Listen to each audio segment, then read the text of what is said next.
तो ऐसा तो नहीं है कि छठ पूजा में इस बार शेरघाटी से नजर थोड़ी हटी है या फिर व्यवस्था चाक चौबंद बनी हुई है? जी सर्वप्रथम आप सभी को मेरा नमस्कार, मेरा प्रणाम। और हटी नहीं है, मैं कहूँगा कि पिछले बार से और भी व्यापक पैमाने पे हम लोग शेरघाटी नगर परिषद के तरफ से जितने भी घाट हैं उस पर सुविधा दे रहे हैं। हम लोग प्रॉपर लाइटिंग की व्यवस्था है, पूरे घाट को सजाया गया है, बहुत सुंदर से सजाया गया है और काफ़ी अच्छा व्यवस्था रहेगा इस बार हमारे तरफ से। सेल्फी पॉइंट्स वगैरह की भी? जी हाँ, सेल्फी पॉइंट है, सफाई का बहुत ध्यान रखा गया है हम लोगों के तरफ से। देखिए, छठ महापर्व है, ये लोक आस्था का पर्व है और लोग मुझे विधायक के रूप में चुने और तो मैं बहुत ही व्यापक पैमाने पे इंतज़ाम करवाऊंगा पूरे विधानसभा में, क्योंकि हर जगह मैं घूम रहा हूँ, कहीं कहीं दिक्कतें, मतलब कहीं कहीं बहुत ज़्यादा ही दिक्कत है लोगों को। तो ये होने के बाद, ये विधायक के चुने जाने के बाद जब लोग मुझे चुनेंगे तो मैं बहुत ही व्यापक पैमाने पे इसका इंतज़ाम करवाऊंगा। हर दिन देखिए, दिन पर दिन मजबूत होते ही जा रहे हैं और लोगों में जो पलायन का मुद्दा है वो लोगों ने इसको हाथों हाथ लिया है और सारे लोग इससे ग्रसित हैं। लोग चाहते हैं कि अपने घर में ही काम करें, क्यों जाएगा कोई बाहर महाराष्ट्र राजस्थान गाली सुनने के लिए। तो बिहारी स्वाभिमान जाग गया है लोगों का और उसका जो भी है लोग 6 नंबर पे बटन दबा के जरूर जिताएंगे। आर्थिक कॉरिडोर का निर्माण हो रहा है पास के ही क्षेत्र में। जी जी, हर कोई चाहता है कि अगर उनके क्षेत्र में कोई बड़ा इस तरह का फील्ड हो जहाँ पे नौकरी का चांस हो, रोजगार का अवसर हो, वहाँ पे डोमिसाइल स्थानीय लोगों को ज़्यादा मौका मिले। क्या आप उनकी आवाज़, स्थानीय लोगों की आवाज़ बनकर इस पे भी आवाज़ उठाएंगे भविष्य में? जी, कल तो हमारा दौरा खराटी पंचायत में था, नदरपुर में था, पट्टी पंचायत में था। तो ये जो मुद्दा है, मैं स्वागत करता हूँ इंडस्ट्रियल कॉरिडोर का, बट वहाँ पे जो लोगों के साथ हुआ है, छल हुआ है, लोगों को उचित मुआवजा नहीं मिला है और लोगों को विस्थापित नहीं किया जा रहा है, लोग परेशान हैं, उनका मुद्दा कोई उठा नहीं रहा है। देखिए, मेरा कहना है सिंपैथी और इम्पैथी में अंतर होता है। सिंपैथी में होता है चलो आपके साथ बुरा हुआ, इम्पैथी का मतलब होता है कि आप एक सॉल्यूशन के साथ आते हैं। तो मैं लोगों को सॉल्यूशन दूंगा और उनकी आवाज़ को बुलंद करके लोगों की हक की लड़ाई ज़रूर लड़ूंगा और उन्हें न्याय ज़रूर दिलाऊंगा मैं। क्या आज देखिए, कोई भी नेता हो या कोई भी सरकार हो, जिस तरह से आबादी बढ़ रही है देश की, प्लानिंग आगे 50 साल की होनी चाहिए। 150 करोड़ आबादी कोई मजाक नहीं है, कैसे आप रोज़गार देंगे। लेकिन यहाँ पे किसी के पास खाका ही नहीं है कि वो कैसे करेंगे, कोई प्लानिंग नहीं है, बस चल रहा है, चलने दो। और इलेक्शन का टाइम आता है वैसे ही फिर जात पात पे हम सभी वोट दे देते हैं, विकास को नहीं चुनते हैं, फिर बाद में बोलते हैं कि विकास नहीं हुआ, ये नहीं हुआ, वो नहीं हुआ। तो लोगों से अपील करूँगा कि पिच तैयार है, बैट्समैन जनता ही है, बॉलिंग लोग करेंगे, विपक्ष करेंगे या फिर जो भी है, छक्का मारिए, रिंकू सिंह की तरह बैटिंग कीजिए, धोनी की तरह बैटिंग कीजिए और छक्का मारिए। इसका मतलब 6 नंबर पे बटन दबाइए, क्रमांक संख्या 6 पे बस्ता छाप पे।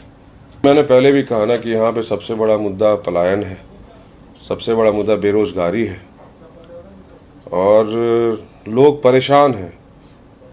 कोई नहीं चाहता है कि बाहर जाए, हरियाणा में, पंजाब में, राजस्थान में, महाराष्ट्र में काम करने के लिए, वहाँ प्रताड़ित हो। हर कोई चाहता है कि अपने बच्चों के साथ रहे, अपने माँ बाप के साथ रहे, अपने वाइफ के साथ रहे, हर कोई चाहेगा। और लोग सोचने पे मतलब मजबूर हो गए हैं कि इस बार छटपटाहट में है कि इस बार चेंज करना ही करना है किसी भी कीमत पे, और लोग करेंगे, मुझे पूर्ण विश्वास है, क्योंकि क्षेत्र घूम रहा हूँ और लोग इस पर चर्चा कर रहे हैं, बातें हो रही हैं इन तमाम चीज़ों पे और लोग अवश्य बदलेंगे इस बार। आज कौन कौन से गांव का भ्रमण किया है सर? देखिए, आज घोड़ाघाट पंचायत में थे हम लोग, काफ़ी अच्छा रिस्पांस मिला। फिर मटन मोड़, फिर ये सब कल आज किए हैं, घूमे हैं, लोगों से मिला हूँ, डोर टू डोर गया हूँ।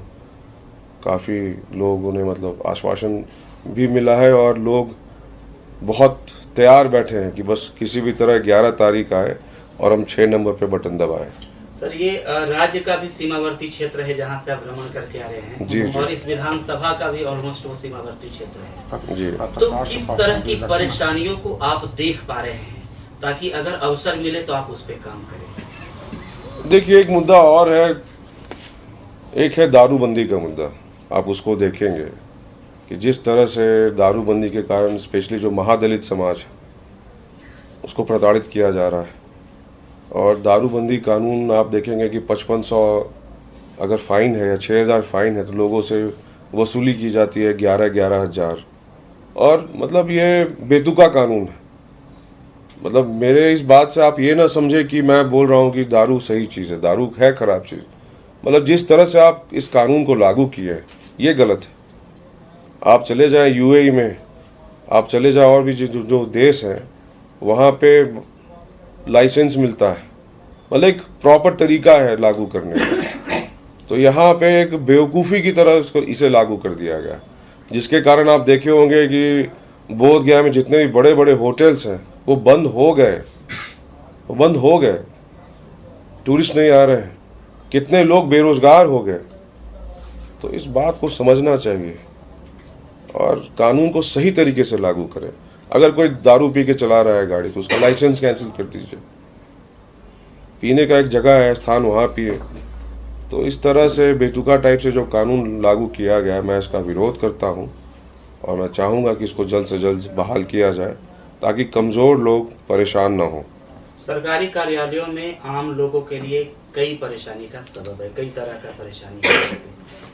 पवन किशोर अगर यहाँ का प्रतिनिधित्व करते हैं तो क्या आम लोगों के लिए ब्लॉक, थाना या इस स्तर के कार्यालय में सुविधाएं मुहैया की जाएंगी, या फिर उनकी आवाज़ अगर वहाँ पे न पहुँच सके तो उनकी आवाज़ बनने की कोशिश करेंगे पवन किशोर? देखिए, हमारा देश प्रजातंत्र है। प्रजातंत्र का मतलब तंत्र ही प्रजा का है, लेकिन ऐसा नहीं है। ये बस बोलने के लिए। आप देखेंगे यहाँ पे कि लोग परेशान हैं। कहीं भी जाइए, ब्लॉक में या कहीं भी, अगर कोई बेचारा ज़मीन रजिस्ट्री कराता है तो अगर उसको म्यूटेशन कराना हो तो बिना पैसा दिए हुए म्यूटेशन नहीं होता है। ये सच्चाई है, समाज की सच्चाई। तो जिस तरह से अब अधिकारी तंत्र हो गया है, उसको कहेंगे रेड टेपिज्म, ब्यूरोक्रेसी इस तरह से हावी हो गया है, तो उसको देखिए, उसको एक मजबूत नेता ही हटा सकता है। मजबूत नेता के आने से ही इन सब चीज़ों पे सुधार आएगी। नेतृत्व अगर स्ट्रांग होगा तो ऑब्वियस है कि यहाँ पे सुधार आएगा ही आएगा। आपने भविष्य में खेल एकेडमी इस तरह की बातों पे भी कई बार चर्चा की है। मैं तो घूम रहा हूँ, मेरा बड़ा मन है, मेरा स्पोर्ट्स से काफ़ी जुड़ाव रहा है, खेल कूद से जुड़ा रहा हूँ। मैं तो हर पंचायत में एक बहुत अच्छा स्टेडियम बनाऊंगा, हर पंचायत लेवल में। हाँ, तो पीली गमछी तो ये बता रहा है कि आप जंग सुराजी हो चुके हैं और आप पवन किशोर जी के बिल्कुल बगल में बैठे हुए हैं। माहौल कैसा है, जोश कैसा है, जीत के प्रति कितने आश्वस्त हैं या परेशानी है? अभी परेशानी, अगर 5 साल पहले का जो 2020 का चुनाव था, समझ रहे हैं, 2025 का जो चुनाव आया है, हम लोग के टक्कर में कहीं कोई नजर ही नहीं आ रहा है प्रत्याशी। जितना माहौल पब्लिक का है, पब्लिक के बीच में मैं 10 साल मुखिया रहा हूँ, 5 साल प्रमुख रहा हूँ, पब्लिक के जुड़ाव मेरे साथ रहा है, पब्लिक के साथ मैं सुख दुख में रहा हूँ। तो मैं पब्लिक के बीच में जा रहा हूँ पवन किशोर के पक्ष में, जन स्वराज के पक्ष में। कहीं से कोई नजर, और खास कारण एक रहा कि जो डेमो इनका विकास के कार्य जो लोग देखा, मन में भावना उत्पन्न हुआ। आप कहना चाह रहे हैं कि शेरघाटी के विकास एक आईना बना, बिल्कुल, और उसी के देख करके मन में जनता के आशा हुआ कि शेरघाटी विधानसभा से यदि पवन किशोर विधायक चुने जाते हैं तो विधानसभा का रूपरेखा जिस तरीका से शेरघाटी में चेंज हुआ, पूरे विधानसभा में चेंज हुआ। आप इनसे क्यों जुड़ रहे हैं? आपका लगाव इनसे इतना क्यों? और भी कई प्रत्याशी हैं और वादा सब कर रहे हैं, वादा का एक लंबा फहरिस्त है, फिर पवन किशोर से जुड़ने का एक नई नवेली पार्टी क्यों? इसलिए कि पहले पूर्व में भी विधायक लोग, जनप्रतिनिधि यहाँ रहे, उन लोग भी वादा किया कि मैं काम करूंगा, और इन्होंने काम करके दिखा दिया। 5 साल के लिए सरघाटी नगर परिषद का जो बने चेयरमैन प्रतिनिधि, तो इन्होंने 5 साल के लिए वादा किया था कि मैं जनता का काम करूंगा। 2-2.5 साल में ही पूरा कर दिया सरघाटी का विकास के काम। अभी 2.5 साल बचा हुआ है। तो हम लोग को उम्मीद है, विकास पुरुष हैं, इसलिए हम लोग इनको विकास देखते हुए मैं इनके साथ जुड़ा हूं। और मैं नहीं, पूरा पब्लिक इनको जय हो कर रहा है। और आप देख लीजिएगा 14 तारीख को 12-1 बजते मेरा रिजल्ट कहीं नहीं जा रहा। जनता का नब्ज अच्छे से भापते होंगे, क्योंकि आप ऑलरेडी मुखिया प्रमुख बहुत अच्छे से भापता हूं, और जनता भी भाप रहे हैं प्रत्याशी का। किशोर के पक्ष में इनके कार्यकलाप को देखते हुए इनके पक्ष में वोट करेगा।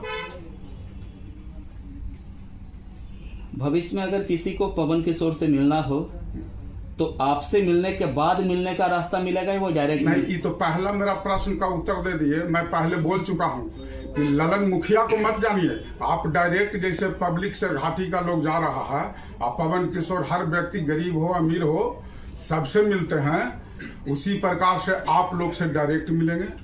सीधे जनता का जुड़ाव विधायक से रहेगा। बहुत बहुत धन्यवाद।